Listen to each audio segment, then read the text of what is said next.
Turaguhaye kaze kuri Bwiza TV, turaguhaye kaze mu biganiro byacu. Tubibutse yuko uno munsi ariko kwa Mungu turakunda kuba duterana hano muri studio kugira ngo abakozi b'Imana batandukanye bashobore gushika hano kugira ngo baduteramishe biciye mu ijambo ry'Imana.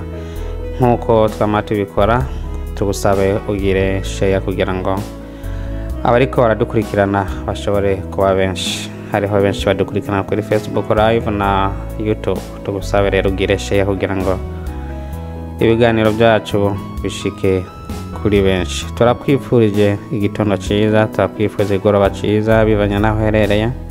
Twibaza yuko akarere k'isi yose gatandukanye masaha, ariko twifurije ibihe byiza.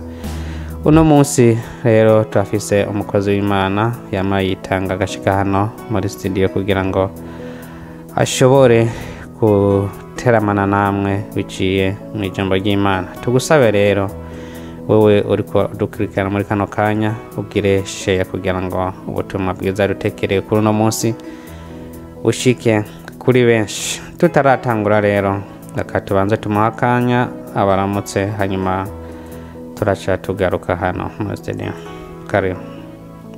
Ndabaramukije, ni Francine, turongeye turabonanye. Amahoro mwese ku isi yose abari kutwumviriza, amahoro y'Imana. Mwamaze kuvumva ni Francine, ariko abenshi bamuzi kuri Mama Keve. Ubwo Mama Keve rero niwe mutumire wacu, niwe mushitsi wacu dufise kuno munsi. Tugusabe rero hongere ugire share kugira ngo ubutumwa bwiza dutegere kuno munsi bushike kuri benshi. Ubwo naho mukanya turaba tugarutse hano muri studio.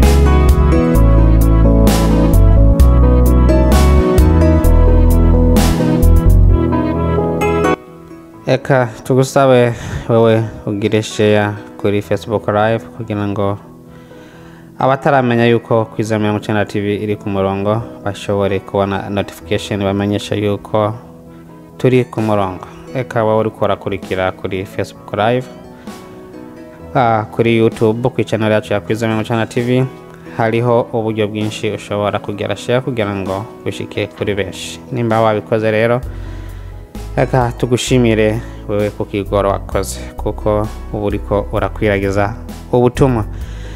Muri kano kanya rero reka dushobore kumuha umwanya Francine ariwe Mama Keve kugira ngo adufundukurire agaseke yadutekereye kuri no mugoroba. Karibu mwese kugira ngo mube hafi kugira ngo ntibibacike ibyo yadutekereye kuri no munsi. Karibu Mama Keve. Murakoze yeme. Abadukurikiye mwese ndabaramukije mu izina rya Yesu. Mbere tutaraganira icyo tuza kubashikiriza, reka tubanze dusenge kugira ngo Imana yiheshe icyubahiro. Mana yaje ushobora byose, mwami w'ijuru n'isi, turaje imbere yawe ga mwami Yesu kuri iyi saha n'uyu munota kubw'imbaraga zawe n'ubushobozi bwawe ga Mana. Twaje gushikiriza bene data ijambo ry'Imana batuye isi yose.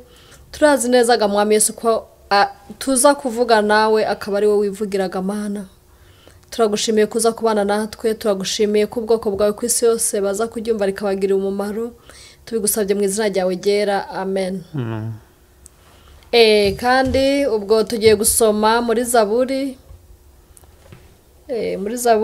indirimbo yo mwiduga, Zaburi 125 umurongo wa mbere kugeza ku murongo wa 3. Haravuga ngo abizigiye uhoraho bameze nk'umusozi Siyoni udashobora kunyiganyizwa, ariko wama ushimangiye gushitsa ibihe bidashira. Kuko imisozi ikikije Yerusalemu, niko uhoraho akikije abantu biwe uhereye none ugashitsa ibihe byose. Amen, amena. Ijambo ry'Imana twari babwiye ko twasomye muri Zaburi 125 indirimbo yo mwiduga, ni indirimbo y'umwami Dawidi. Umwami Dawidi murazi ko ari umwami w'igihugu cya Israeli, ni umwami yubaha Imana, ni umwami agendera ku mabwiriza y'Imana kandi yubaha Imana uko bikwiye, kandi Imana nawe yaramukunda. Ubwo iyo ni indirimbo yo mwiduga, indirimbo ya Dawidi. Mu by'ukuri turongeye turaje, hari hashize ibihe tutabonana, ni byiza cyane ko twongera tukaganira ku ijambo ry'Imana kugira ngo ridufashe mu mitima yacu, ryongere dufashe mu maja n'amaza aho tuja hose, haba mu buzi, haba mu bikorwa bya misi yose, haba mu mafamili yacu, kugira ngo bigire icyo bidumarira muri ibi bihe bigumye, ibi bihe by'icyorezo cya coronavirus, kugira ngo aho hari ibihugu byinshi, amasiteti menshi, amakontina menshi bari mu nzu badashobora gusohoka cyangwa insengero zugaye. Ariko iri jambo ry'Imana yashobora kugufasha aho uherereye hose, waba uri muhira, waba urusengero aho usenga hugaye, waba wagiye ku rusengero cyangwa aho uherereye utaramenya Imana, cyangwa udashobora kubonana n'abantu ngo mubashe kuganira ivyerekeye ijambo ry'Imana ryo mu gitabo cya Bibiliya yera. Ubwo rero twahejeje kubasomera, haravuga ngo abizigiye Uhoraho bameze nk'umusozi Siyoni utigera unyiganyizwa, ariko wamushimangiye ibihe bidashira, kuko imisozi ya Yerusalemu niko Uhoraho akikije abantu biwe uhereye none ugashitsa ibihe byose. Murumva rero Imana yacu ni Imana ihambaye, ni Imana ikomeye, ni Imana ihambaye cyane gose. Umuntu iyo yayizigiye yama imukomeje, yama imuha imbaraga, yama muri ruhande ikamuproteja, nubwo isi yonyeganyizwa umuntu yayemeye ayubaha ntanyeganyizwa, Imana ibifise uburinzi bukomeye ku bugingo bwiwe. Ubwo rero muri make tuje hano tubabwira Imana yo mu ijuru, tubabwira Imana yariyo. Imana iherereye mu gihugu cyo mu ijuru, ni Imana yera, ni Imana Uhoraho, ni Imana Jehova, ni Imana ikomeye iri hejuru y'amajuru, ni Imana yaremye isi, ikarema inzuzi, ikarema imisozi, ikarema ibikoko, ikarema ibiti n'inyoni, ikarema ivyatsi, ikarema n'abantu. Ni Imana ihambaye cyane, ni Imana iri hejuru y'amajuru, ni Imana ikomeye atayindi Imana nimwe kugeza iherezo y'isi bingana. Ni Imana ishobora byose, Imana ikomeye. Niyo twaje kubabwira uyu munsi, niyo twaje kubabwira ko ishobora kugufasha mu kigeragezo cyose urimwo, niyo ishobora kugufasha aho uhereye. Nimba ufite ikibazo cy'ubugwayi, abenshi cyane barafite ikibazo cy'ubugwayi, hari abagwaye coronavirus, hari abagwaye indwara zitandukanye, n'indwara ntonto n'indwara nini, iyo Mana irazivura kuko ariyo yaremye ubugingo bwacu. Iyo niyo Mana rero uyu munsi nje kubabwira, mwumvije ko ari Imana ihambaye, ni Imana ikomeye cyane ifise imbaraga zikomeye. Nobashishikariza rero ko mwobasha gusigukirwa mukamenya iyo Mana uko ikora, mukamenya iyo Mana iyo ariyo, mukayubaha. Imana yaremye umuntu wese atuye ku isi, mu makontina yose, umugufu muremure, umuzungu, umushinwa, umuhinde, umwirabura, twese turi ikintu kimwe kuko twavuye mu biganza byo, niyo yaturemye. Niyo mpamvu ijambo ry'Imana riraba umuntu wese atuye kuri iyi si. Niyo mpamvu ijambo ry'Imana waryumvishe rikugira akamaro, kuko ni ijambo ry'Imana, Imana yahumetse, ni Imana yakuremye, rifasha kira muntu wese atuye ku isi, ritareba idini, akarere, ibihugu, irangi, oya, biraba umuntu wese atuye ku isi, ku makontina yose y'isi, ikiremwa muntu cyose cyo ku isi, kugira ngo tubashe gukira imitima yacu, kugira ngo tugire imbaraga mu mitima, tugire imbaraga mu mivuge n'imitekerereze, kugira tubashe kumenya iyo Mana, kuko kuri iminsi iraje vuba inyaruka, iminsi iraje yihuta, kugira ngo Yesu aje atore ishengero ryiwe. Ni byiza cyane gose ko mumenye iyo Mana, kugira ngo Yesu umunsi yaje gutora abamugororokeye, kugira ngo abantu bose muze mumubone, kugira ngo abantu bose muje mu bwami bwo mu ijuru, muze mubane na Yesu ibihe bitazoshira. Ntabwo abantu Imana yari yabaremeye kugira ngo barimbuke, oya, Imana yari yarabaremeye kugira ngo tuzokwame duhimbaza izina ry'Imana, tuzokwame tuvuga Imana, tuzokwame tuyitazira, tuyiririmbira, tuyikorera ibyo ishima. Ariko Satani nawe akorerwa muri iyi si kugira ngo ayovye ubwoko bw'Imana, kugira ngo urabona abantu benshi cyane arababuza gukurikira Imana, ugasanga abantu benshi cyane barasinzira, ntabwo bari gukorera Imana, ntabwo bari kuyikurikira, nani bariko barashaka kuyimenya. Uyibabwiye ntabwo baryohererwa, ariko ni byiza cyane bene data ko uko twaremwe tugashigwa ku isi twaje tuvuye mu ijuru, ntago twiremye ntitwimanuye, ni Imana yaturemye kugira ngo tube ibiremwa byama bihimbaza Imana ibihe byose, ibiremwa byubaha Imana, ibiremwa bihesha agaciro Imana, kugira ngo Imana yame ihabwa icyubahiro mu bwami bwayo. Ni byiza cyane rero bene data, hariho abantu benshi batarayimenya. Ni byiza ko mwumvishe ijambo ry'Imana mukumva ko ari Imana ikomeye, ko umuntu yiziga iyo Mana amera nk'umusozi Siyoni utigera unyiganyiga, udashobora kunyiganyizwa, ariko wamushimangiye gushitsa ibihe bidashira. Nk'uko imisozi ikikije Yerusalemu, niko Uhoraho akikije abantu biwe uhereye none ugashitsa ibihe byose. Urumva ko iyo wamumenye ukamukunda ukamwubaha, yama ari hafi yawe, yamagukikije, yamagukomeje. Nubwo hoza ingwara imeze gute, nubwo hoza icyo cyorezo nk'icyo cya coronavirus, arakuvura akagukinga. Nubwo hoza intambara zikomeye cyane, aba ari hafi y'ubugingo bwawe. Ariko iyo wamuvuye ko ntumukorere, ntumwubahe, ukamuva ko ntushake kumumenya, ukabireba ukumvura bigaye cyangwa ukabisuza ukumva si ibyawe, icyo gihe aradukunda twese, arakunda abantu bamugororokera, agakunda n'abantu bataramumenya. Avuga ko angwisha imvura beza n'ababi. Niyo mpamvu twese aduproteja, akama hafi yacu, abatayizi n'abamuzi. Ariko birushaho iyo wahejeje kumwakira mu bugingo bwawe, ukava mu byaha urimwo, ukamukurikira, ukamushaka kugira ngo uzobone ubwami bwo mu ijuru. Aragukingira, akaguproteja, akabana nawe mu bihe bikomeye, mu bihe by'intambara, mu bihe by'amagorwa, mu bihe by'umubabaro, mu bihe bihambaye byose kiremwa muntu gicamwo. Murazi muri iyi si tuba mu bintu bikomeye cyane. Hari ibihe by'ubukene, hari ibihe by'ubupfakazi, ubupfuvyi, hari ibihe byo kugwara, hari ibihe by'ingwara z'ivyaduka, hari ingwara nyinshi cyane kuri iyi si. Ibyo bintu byose arabidufatiramwo ukuboko, akadufasha, akama hafi yacu, adukikije, aduproteje, tukaba dufite protection yiwe. Aho tugira ibibazo akaba ari hafi yacu, aho tugwaye akaba ari hafi yacu. Niyo mpamvu rero uwizigiye Uhoraho ameze nk'uwo musozi wa Siyoni, aba ari hafi yawe aguproteje. Kandi ni Imana y'inyembaraga, ni Imana ikomeye, ni Imana iri hejuru y'amajuru, ni Imana ikomeye cyane. Niyo Mana iri ku isi no mu ijuru, nta yindi Mana ihari. Ni Imana Jehova, ni Imana Uhoraho, Imana Isaka, Imana Yakobo, Imana Ibrahimu. Niyo Mana ihambaye iri mu bwami bwo mu ijuru. Niyo twaje kubwira ubwoko bwose butuye ku isi, ubwoko Imana yaremye. Uyu munsi ni mwiza cyane, ni umunsi mwiza, ni umunsi w'ijambo ry'Imana riza gutuma bene data mwese aho muherereye hose muja koroherwa mu mutima, mukumva iyo Mana yariyo, mukumva ukuntu ikomeye, mukumva ukuntu ari Imana y'inyembaraga. Nubwo woyizigiriye umunota nyene, ibibazo byawe byose ufise irabihindura.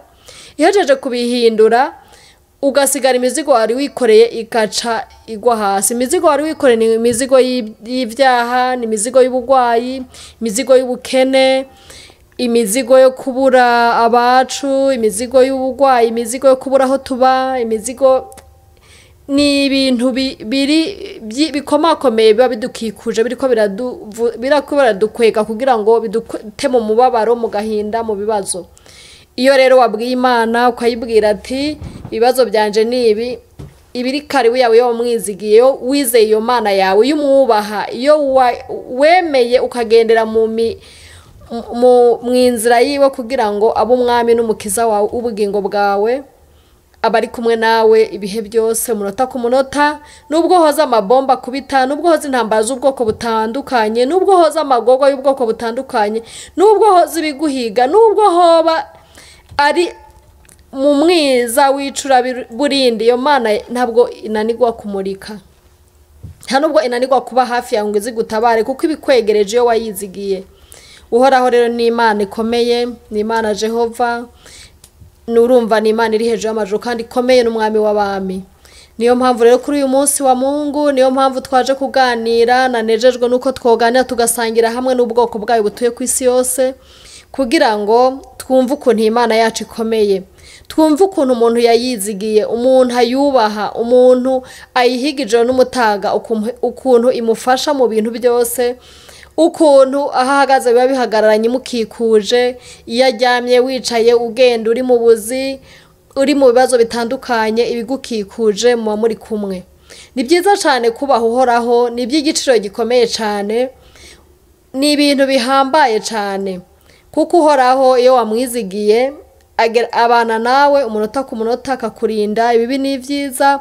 Kandi nimba ushaka icyubahiro ni wubaha uhoraho, nimba ushaka ubuzima budahera ni wubaha uhoraho, kugira ngo zo gutware mu bwami bwo mu ijuru, kugira ngo uzicane na Yesu aho yagiye kudutegura ibyicaro, aho yagiye kudutegura amazu meza, kugira ngo tuzobane nawe. Ni byiza cyane rwose ko abantu dutuye ku isi twobasha kuza turabwirabwira niyo Mana iyo ariyo, kugira abantu benshi, ni benshi cyane batayizi, batarayimenya, bataranayibwirwa, kugira ngo abantu bayimenye, abantu bagerageze kuva mu byaha, abantu bagerageze kuva mu byo barimo bitabereye Imana, bidahesha icubahiro Imana, kugira ngo Imana ihabwe icyubahiro biciye muri twebwe tuyubahisha, tukayikorera ibyo ishaka, ntituyisuzuguze, ntituyikore ibintu idakunda, tukagerageza kwanka icyaha n'akaha, tukagerageza kugendagenda uko ibigomba, tukagerageza gukurikira inzira yiwe y'agakiza. Ubwo rero muri make iryo jambo ry'Imana rije ari ijambo rishaka kutwigisha kuva mu byaha, no kureka icyaha cyose wumva kigukurura, icyaha kiza kukunyuranya n'inzira ija mu ijuru, icyaha gishobora kuguta mu muriro. Nicyo ijambo rishatse kuvuga ko ushobora kuva mu byaha ugakora ibyihuta, kuko iminsi isigaye ni mikeya, dufise iminsi mike cyane. Yesu yatubwiye ko azoza nk'igisuma, ntabwo tuzi umunsi n'isaha.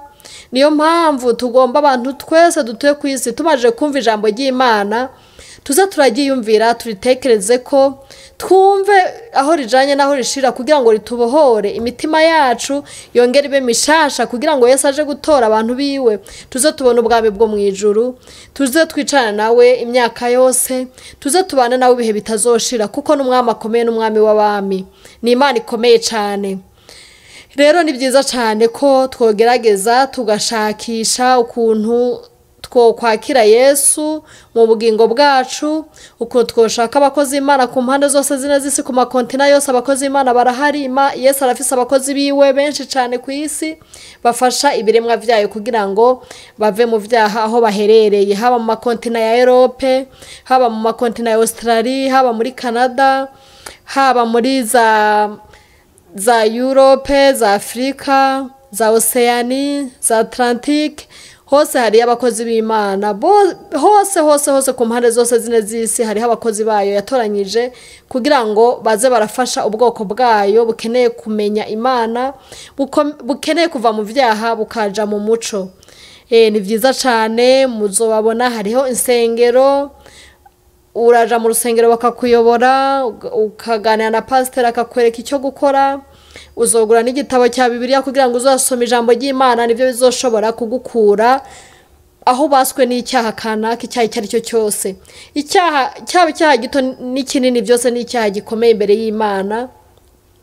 Abantu benshi cyane baravuga ati icyaha ni byaha binini, hari ibyaha by'ubusambanyi, ibyaha by'ubupfumu, by'uburozi, ibyaha byo kugwana, byo kuborerwa, ko byo kugira gute, by'ubwicanyi. Oya, icyaha ni icyaha, ari akaha ko kureba mugenzi wawe ukamuraba nabi, ari akaha ko kumwimvira nabi, ari gusuzugura mugenzi wawe ari we wese, yaba uwamenye Imana yaba utamenye Imana, ni icyaha. Ni byiza icyaha cyose imbere y'Imana kirangana. Ni byiza ko ijambo ry'Imana riza tukaryumviza, kugira ngo ribashe guhindura imitima yacu, rishobore kutwerekeza dushobora guca mu muco tukava mu mwiza, kugira ngo ubwami bwa Yesu tuze tubutahe, ubwami bwa Yesu tuze tubugeremo. Ntago tuzogera mu bwami bw'Imana tutabashije guheba ibyo turimo, tutabashije kugira ngo turabe ibituboshe tuvyibohore, cyangwa nimba tutabashije kwibohora, twegera abakozi b'Imana badusengere, twegera abakozi b'Imana batwigishe, batwerekeze icyo gukora kugira ngo tubohoke. Niho tuzobasha kubona ubwami bwo mu ijuru. Nitutaheba ibyo turimo, nidukomeza kuzinzimika tukaryama, ngo igihe bakavuga ko Yesu aje, ngo babivuze kera tutaravuka, twavuze twumva babivuga. ubu dufite imyaka 60 80 50 ngo n'ubu ntaraza oya siko biri. Yesu afise umwanya wiwe kandi yavuze ko azoza nk'igisuma nta muntu n'umwe azi umunsi wiwe. N'ubu muri iyi segonda yoshika, niyo mpamvu ucyumva ijambo ry'Imana muze muryumviriza ribagiriye umumaro, ribafashe muri iyi minsi tugezemwo. Tugeze mu bihe bigoye, turi mu bihe by'ingwara, turi mu bihe by'iherezo, turi mu bihe by'intambara, turi mu bihe bikomeye cyane. Ijambo ry'Imana ryo rishobora kudufasha muri ibi bihe. Nta kintu na kimwe kidushobora kudufasha, ni Imana ikomeye uwayizigiye ameze nk'umusozi Siyoni utigera inyiganyiga, kandi ibihe byose yamikikuje uwo muji wa Yerusalemu, niko Imana idukikuje. Nibyo byiza cyane rero ko twobasha kwegera umwami wacu akadukikuza, akamadufasha ukuboko, akamaduproteje, akama adupushinga aho tunyereye, akatuvyura aho tugiye mu ntege akatuzanzahura, kugira ngo tuze tubone ubwami bwo mu ijuru, kugira ngo tuze twicarane mu bwami bwo mu ijuru, ntituze dupfe, ntituze tuje mu muriro. Hari abantu benshi cyane batazi ko hariho umuriro n'ijuru, barakubwira toya ntabwo bibaho ivyo n'ububeshi, ariko ijuru n'umuriro birahari. Ni byiza cyane ko twokwiga tukumva tukubaha ijambo ry'Imana bariko barashikiriza, tugatega amatwi kugira ngo twihanure ivyo turimwo tubivemo, aho tutagenda neza twikosore, kugira ngo Yesu ashitse ubunyene asange twiteguye ku buryo dutwara. Ni byiza cyane bantu mwese twabashije kuba turi kumwe muri uyu munota no muri aya masaha, kwira ijambo ry'Imana rishobora kubagirira umumaro, rishobora guhumuriza imitima yanyu, aho mutabasha kumenya rishobora kubigisha, mugashobora kumenya ko Imana ikomeye, mugashobora kumenya ko umuntu yayizigiye akomera cyane, akamunyembaraga kandi atakintu kimuhutaza. Nubwo cyo muhutaza bari impande wawe warakuvyura. Ntabwo ari Imana isinziriye, ni Imana irabira hose icarimwe, ni Imana irabira hose n'isegonda ntirigera, ni Imana ikomeye cyane. Hari abantu benshi bibereye mu gusenga izindi mana, ariko turababwiye yuko Imana ari imwe gusa, ni Imana yicaye mu bwami bwo mu ijuru. Imana yaremye isi, ikarema abantu n'ibirimo byose. Niyo Mana dushobora kwizigira cyangwa gukunda cyangwa kwegera tukava mu vyaha, ikadufasha. Kandi atari n'ibyo tukazobana nayo mu bwami bwo mu ijuru, ntiduze dupfe rubi, ntiduce tumanukirire muri wa muriro w'ibihe bitazohera. Ni byiza cyane bene data ko twobasha kwegereza tukumviriza ijambo ry'Imana, ikadufasha ikadukura aho tujana ahandi, kugira ngo iminsi iraje ni mibi, iminsi iraje ntabwo yoroheje, kugira ngo tuze tubashe kuronka umuntu ashobora kuduproteja, ashobora kudufata ukuboko, ashobora kudupushinga, ntituze duhitanwe n'iyo minsi mibi, ugasanga twaguye mu muriro udahera, tukazosha imyaka yose. Kandi twari dufise ahantu heza, twari kuzoba ubuzima bwacu bwose tunezerewe, tudasubira kugwara, tudasubira gupfa, tudasubira gukena, tudasubira kugira ibibazo byose tugirira muri iyi si. Birabaje cyane rero igihe tutazizigiriye Imana, ugasanga tubabariye ku isi, tukongera tukababarira no mu muriro igihe tuzoba tuvuye muri iyi si. Ni byiza cyane iri jambo ry'Imana ribagira umumaro mu mitima, ni byiza cyane ijambo ry'Imana ribagira aho ribakuye, kugira ngo tuzobashe kuronka ubugingo budahera. Kandi twihana ibyaha byacu, twubahe Imana tuvuze hano muri Zaburi 125. Imana muzi mwese, Imana yaturemye, nta muntu n'umwe atazi Imana yo mu ijuru. Ahubwo tubireka tubibona cyangwa tukabifata nk'ibintu byoroheje, tukabifata nkaho atana kimwe bitubwiye. Ariko bene data, Imana irakomeye. Nubwo utarayimenya, egereza uyimenye, egereza abakwigisha imenye, niwumvirize ijambo ry'Imana, nusome Bibiliya, nuje mu rusengero rukwegereye, abayobozi, abapasiteri cyangwa abajejwe kwigisha ijambo ry'Imana bagufashe, bakubwira iyo Mana iyo ariyo, kugira ngo umunsi wavuye muri uyu mubiri twambaye ntuze uhure n'ibyago usanga umanukiye mu muriro. Kandi ijuru ryari rihari, twobasha guca bugufi tukava mu byo turimo, tukabasha kubona ubwami bwo mu ijuru. Ni byiza cyane, ndabashimiye, riraza kubagira umumaro, abaza kuryumva, abataza kuryumva murihe bagenzi banyu, kugira ribagire umumaro muri iyi minsi turimo, iminsi ibihe by'iherezo. Turi mu bihe bikomeye, ibihe Yesu ariko araza gutora ishengero, ariko araza guhemba abamukoreye neza, no guhemba kira muntu wese amuha ingero z'ibyo yakoreye akiri muri iyi si. Ni byiza cyane rero twese ku isi yose abojyumva ko byo bagira umumaro kugira ngo tuze turonke ingero nziza tuve mu byo turimwo kugira ngo Yesu aze kuza asange bene data twese dutuye ku isi twabashe kumvira ijambo. N'abakozi b'Imana bakomeza kwigisha ku isi yose, muze murumvize inyigisho babigishe, mureke ibyaha, muje mu rusengero mwubaha Imana yo mu ijuru.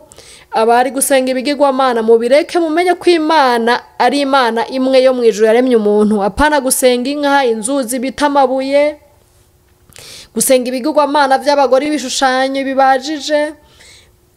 Ntabwo izari Imana, ahubwo ibyo bavyita ibigirwamana. Dufise Imana mu ijuru ivuga, dufite Imana yo mu ijuru yumva, dufite Imana yo mu ijuru ihambaye cyane.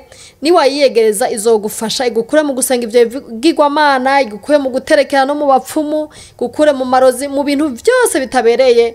Imana yo mu ijuru ihabwa icubahiro.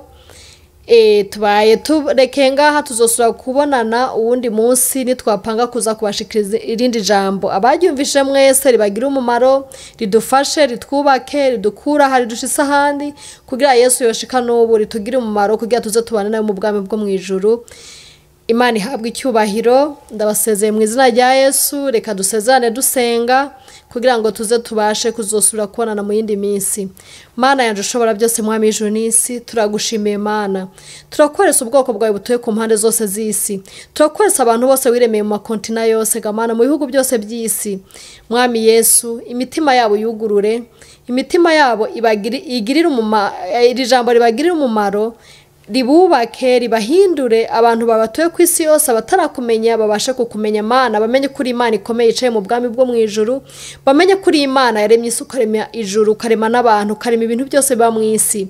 Bamenye kandi kuri Arufuka ba Omega, bamenye kuzoza gutora ishengero rya Mana, ugahemba bagukoreye neza, uje guhemba kira muntu wese waremye kuri iyi si, umuha ingero y'ivyo yakoreye muri iyi si. Mana mwami Yesu, ubwoko bwawe ubusanga aho buri, ubwigishe, ubwumvishe, ubasanga aho basinziriye, abasange mu ndoto, ubasanga aho bagendagenda, ubasanga aho bicaye, ubasanga aho baryamye. Ubiyereke Imana, ubereke kuri Imana nyamana, ubereke kuri Imana ikomeye kandi Imana iruta izindi mana zose, kugira ngo ubwoko bwawe ga mwami Yesu baze babona ubwami bwo mu ijuru. Abatarakumenya ubahe kukumenya Mana, ufite ukuboko gukomeye, ufite ukuboko guhambaye, uri Imana nyamana, ni wowe guhindura ubwoko bwawe wiremeye ga Mana. Ariko mwami Yesu, ikiruta ikindi cyose nuko ubwoko bwawe ga Mana twozokubona tukicara mu bwami bwo mu ijuru, ntituje habi kugira ngo tuze tuhire muri wa muriro. Kandi mwami Yesu, twari twarumvise ijambo ryawe, kandi mwami Yesu bari baratwigishije, kandi mwami Yesu twari tuzi kuri Imana ikomeye. Ibyo byose tugusabye mu izina ryawe ryera, amen. Turagushimira wowe washoboye kubana natwe, turagushimira wowe washoboye kugira share kugira ngo ubutumwa bwiza Francine mama Keve adushikirije ushobore gushika kuri benshi. Mumenye ko mukurikirane Imana, ntubifate, minenerwe niryo jambo ry'Imana mama Francine mama Keve yaje kudushikiriza, aho yashoboye gusoma muri Zaburi 50 ku murongo wa mbere gushika kuri 3. Kuva mu byaha nibyo bishobora kugira akamaro ari wese, kwama twiteguye nibyo bishobora kugumiza umuntu mu kwizera kugira ngo Imana izosange twiteguye. Abiringiye Imana nibo bari mu gihe byiza, kuko turi mu bihe by'iherezo. Ko iyo ikaba ryari ijambo ry'Imana mama Keve ahejeje kudushikiriza kuri uno mwanya. Tugusabe wewe rero washoboye kudukurikirana, ushoboye kugira share kugira ngo ribandanye gushika kuri benshi. Tugushimire washoboye kubana natwe, tugushimire wewe wigoye ukashobora kugira share kugira ibiganiro bya Kwiza 90 TV bishike kuri benshi. Ubwo naho ubutaha kwa Mungu nk'aya masaha, murakoze.